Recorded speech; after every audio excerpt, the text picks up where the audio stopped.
phrasing and sound with someone else along with another saxophone player, and the tradition of like, Gene Ammons and Sonny Stitt and Dexter Gordon and those cats, the records that I had growing up, Wardell Gray and Dexter Gordon together, the Chase, and Oh yeah.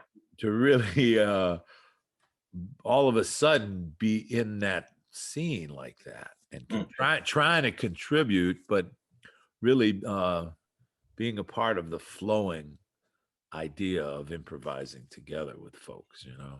Speaking to Joe Lovano, here on Jazz 90.1 for folks who are just tuning in. So, Joe, it's Jazz Appreciation Month, and we've spoken many times over the years. For you, for this past year has been interesting, obviously, because it's changed the world and how we live. But one of the silver linings has been that people discovered this music for the first time in a way they never had before. Mm-hmm. So, for newbies, what advice would you give them? For people who are just brand new to jazz, just brand new to all of this, what advice would you give them? Well, the more you listen, the more you will find and discover so many beautiful things about the people that are playing the music. The different relationships that people have really is what creates that music. This music that we live in jazz. You could go and listen to a Miles Davis record that you might think and start to really hear what Paul Chambers is playing on bass, how Philly Joe Jones is playing, get inside the music.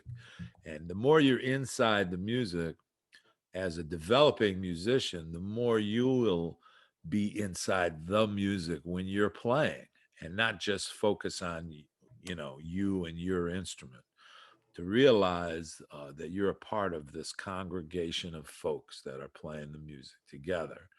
And that's one thing that's really important. And for young folks that are just getting into the music, but for us who are living the music, to continue listening and feeling the spirits and the sounds of the masters. When I spent this whole last year going through my LP collection and you're randomly picking a record, and not looking for something to listen to, but just choosing something from my collection and putting it on the turntable. And man, I've been listening to some music that I hadn't heard in a while, since I was like coming up.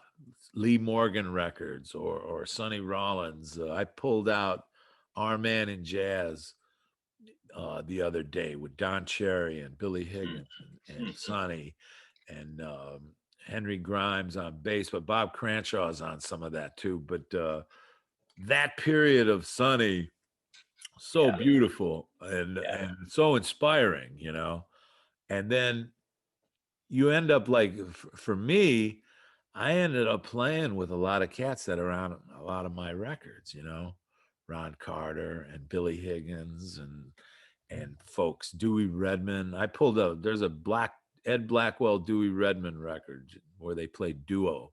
It's called Red and Black, Black and Red.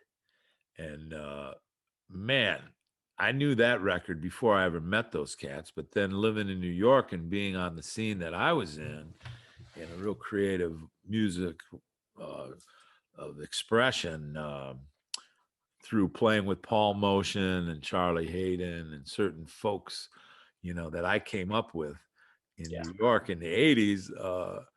It's amazing to listen to people that and have played with. It's really beautiful. You never know where it's going to take you.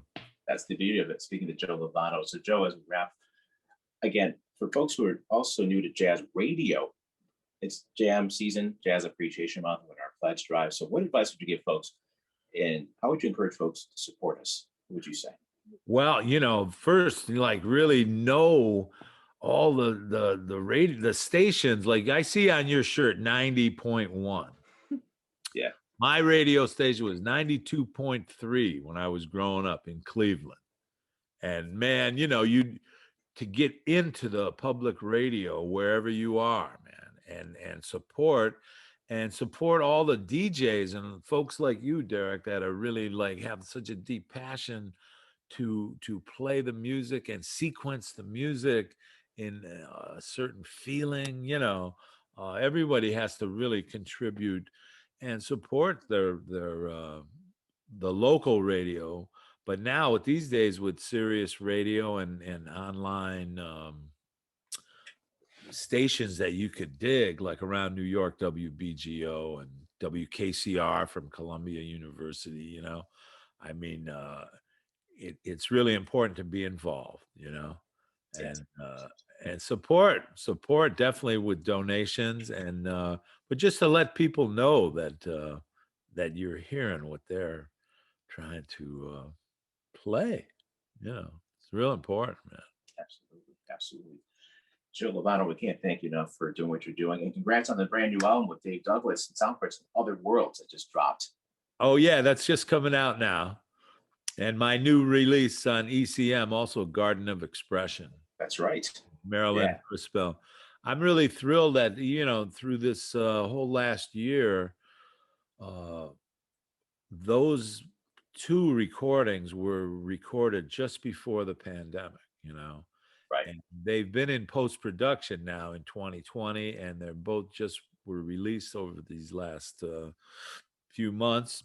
Garden of Expression, I think, came out the end of January, and now Other Worlds is coming out now in May. And it's just been great to work on those projects in post-production during this time.